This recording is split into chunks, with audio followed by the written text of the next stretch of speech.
एक गीत की शूटिंग के लिए कट गई थी दिलीप कुमार साहब की उंगलियां और उन्होंने इसका जिम्मेदार ठहराया नौशाद साहब को। क्यों हुआ ऐसा, क्या है ये किस्सा, आप जानना चाहते होंगे तो बताती हूँ।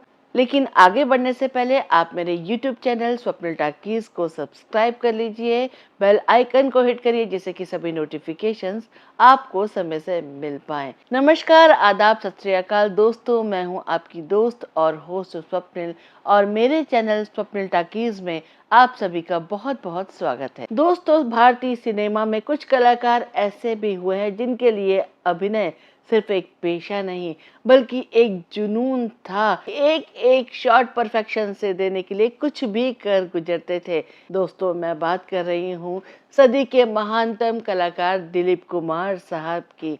दिलीप कुमार साहब सिर्फ एक अभिनेता नहीं थे बल्कि एक चलता फिरता अभिनय का विश्वविद्यालय थे। उनकी अभिनय कला के बारे में कुछ भी कहना सूरज को दिया दिखाने के समान है, इसलिए हम उसकी चर्चा नहीं करेंगे।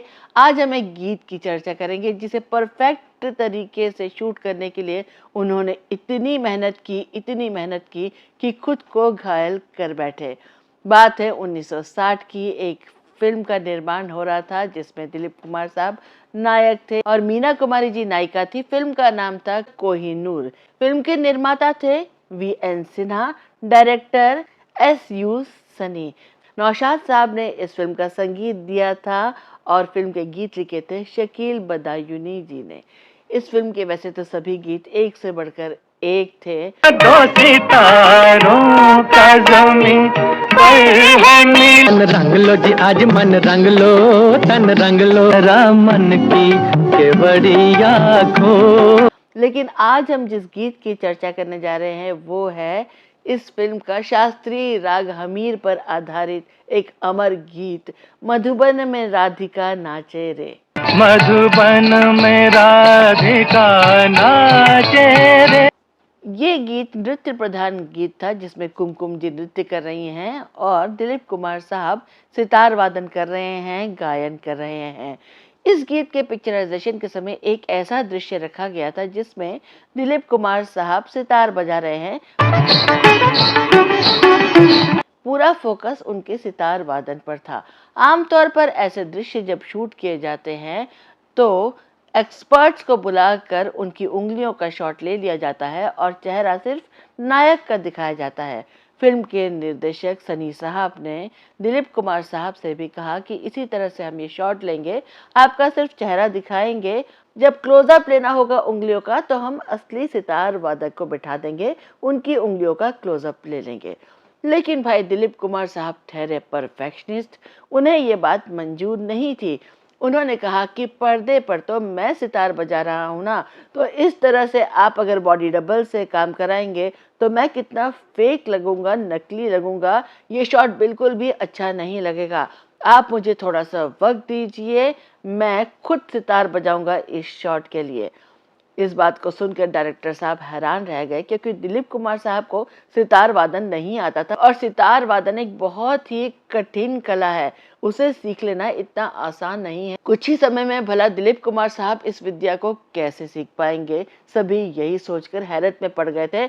लेकिन दिलीप कुमार साहब जिद पर अड़ गए कि शॉट तो मैं खुद ही दूंगा, मुझे समय दीजिए, बाकी फिल्म शूट कर लीजिए, इस शॉट को हम बाद में लेंगे। उन्होंने कहा कि स्क्रीन पर अगर मैं हूं तो इसे बजाऊंगा भी मैं ही। और उसके बाद एक कठिन तपस्या शुरू हुई। दिलीप कुमार साहब ने मशहूर सितार वादक उस्ताद हलीम जफर खां साहब को अपना गुरु बनाया और बाकायदा उनसे सितार की ट्रेनिंग लेनी शुरू कर दी और लगभग 6 महीनों तक वो लगातार सितार सीखते रहे। इस दौरान फिल्म के बाकी दृश्य शूट होते रहे, शूटिंग चलती रही और दिलीप कुमार साहब अपनी प्रैक्टिस करते रहे। रोज वो घंटों अभ्यास करते थे और अभ्यास करते करते उनकी उंगलियां जख्मी होने लगी, उसमें से खून आने लगा, लेकिन वो रुके नहीं, लगातार तपस्या करते रहे, रियाज करते रहे, अभ्यास करते रहे। और एक दिन नौशाद साहब जब फिल्म के सेट पर पहुंचे तो दिलीप कुमार साहब की उंगलियां जख्मी थी, उस पर रुई और टेप चिपका हुआ था। नौशाद साहब ने पूछा कि ये क्या हुआ आपके हाथों में? तो उन्होंने कहा कि नौशाद साहब, ये सब आपकी कारस्तानी है। आपने ऐसा गीत कंपोज कर दिया है जिसमें इतना लंबा सितार का पीस है और मैं सितार सीख रहा हूँ और सितार बजाते बजाते ही मेरी उंगलियां घायल हो गई हैं। नौशाद साहब दंग रह गए कि सिर्फ एक शॉट के लिए ये सितार सीख रहे हैं। और सच में दिलीप कुमार साहब ने 6 महीने तक सितार का अभ्यास किया और उसके बाद इस गीत में उन्होंने सितार वादन खुद किया, जिससे कि शॉट बिल्कुल परफेक्ट बन सके। ऐसे परफेक्शनिस्ट अभिनेता भला कहाँ होते हैं?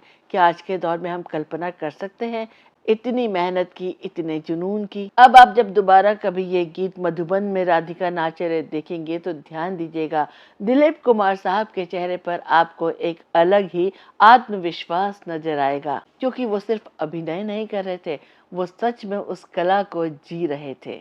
आज जिस कला को मेथड एक्टिंग कहा जाता है, दिलीप कुमार साहब तो बरसों पहले उसको जी चुके हैं। दिलीप कुमार साहब के जुनून को, समर्पण को हम सलाम करते हैं। ऐसे अभिनेता रोज रोज नहीं पैदा होते। दोस्तों, ये था आज का छोटा सा किस्सा। अगर आपको पसंद आया हो तो आप इस वीडियो को ज़्यादा से ज़्यादा लाइक करिएगा, शेयर करिएगा और ऐसे ही किस्से सुनने के लिए, जानने के लिए मेरे चैनल से जुड़े रहिएगा। चलती हूँ, नमस्कार।